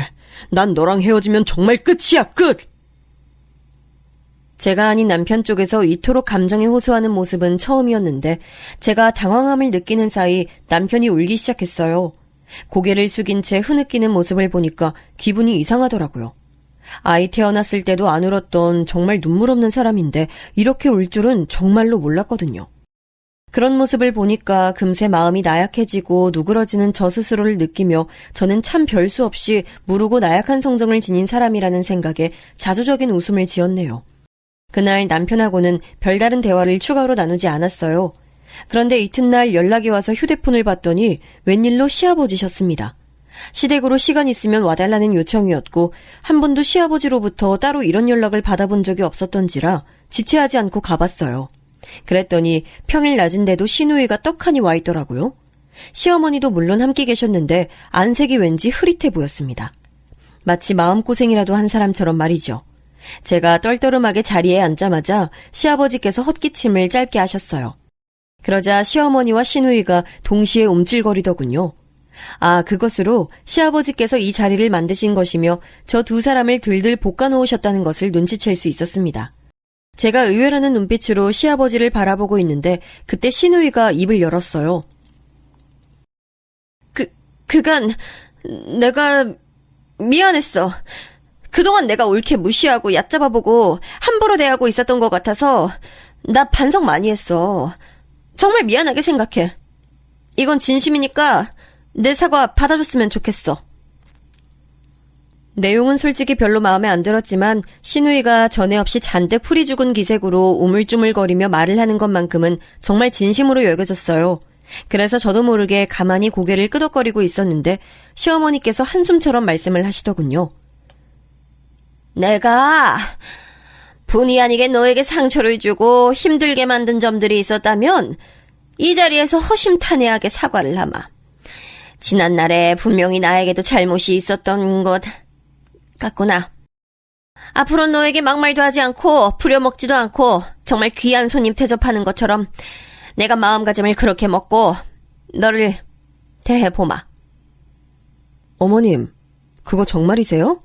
앞으로 저에게 정말로 그렇게 잘 대해주시겠다고요? 내가 그럼 지금 이 분위기에서 거짓말을 하겠니? 그간 내가 심하게 굴었던 부분이 있다는 거 나도 인정을 하니까 너에게 사과하고 앞으론 태도를 고쳐보마. 도살장에 끌려온 소도 저런 기색은 아닐 거라고 생각을 했었다가 시어머니께서 일순간 착잡하게 한숨을 내쉬시니 그 찰나에서 순도 높은 측은함이 느껴졌어요.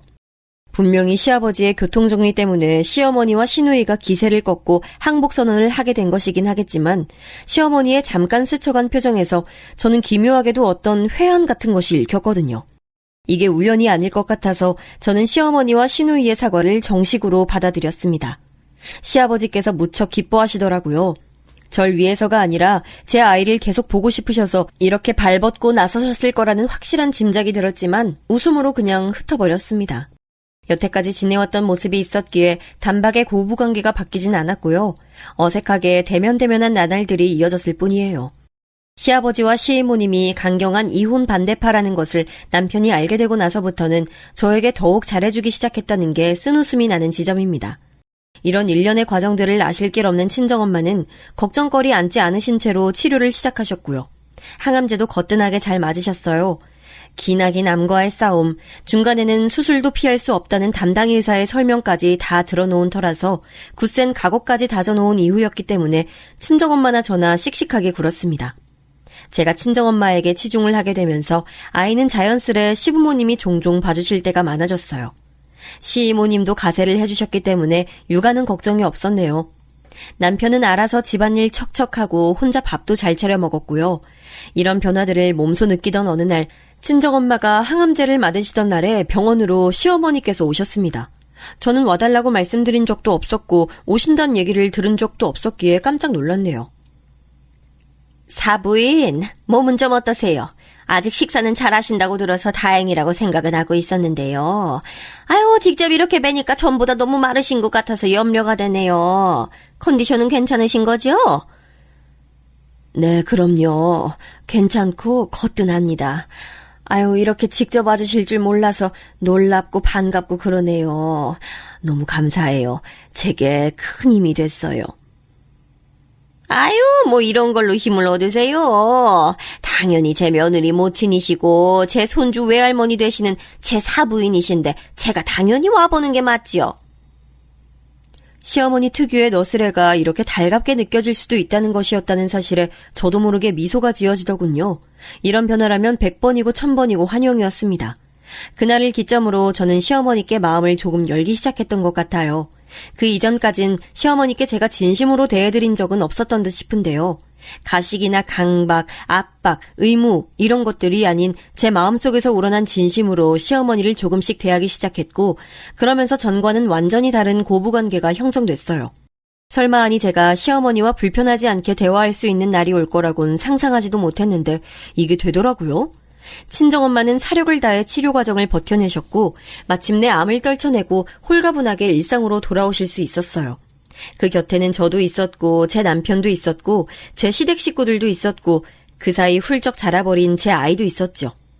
친정엄마는 암 진단 받으시기 전까지는 주변 사람들이 존재한다는 것의 가치 이런 걸 생각해 본 적이 없다고 하셨어요. 그런데 이제는 달리 생각하게 됐다고 하셨죠. 인생 살면서 진정한 가치는 마음을 나눌 존재가 몇이나 있는가라는 것에서 결정되는 것 같아. 너도 부디 그런 가치를 좇으며 살아가. 그럴게요. 나도 최근 1년 사이 정말 많이 배우고 또 인격적으로도 성장한 것 같다는 느낌을 받고 있어. 10번 두드려보고 건너야 하는 건 돌다리가 아니라 사람과의 관계 같더라고요. 시작하는 것도 끝내는 것도 함부로 해서는 안 되는 듯 싶어요. 친정엄마와 대화를 나누며 저도 미래지향적인 생각을 많이 했습니다. 남편하고 서로의 고충을 이해하고 서로 영역을 존중해주고 육아는 늘 함께하고 이렇게 세 가지를 지키면서 지내니까 싸울 일이 없어졌는데요. 그러면서 자연스레 5년 뒤, 10년 뒤, 20년 뒤의 미래를 이 사람과 계획을 하게 되더라고요. 이런 게 바로 가족이겠죠? 미래에서 제 곁에 사람들이 어떤 모습으로 있을지 모르겠으나 부디 모두가 행복하게 웃고 있길 바라고 있네요. 제 이야기를 귀한 시간 내어 들어주신 분들께도 행복이 잔뜩 깃들기를 기도하겠습니다.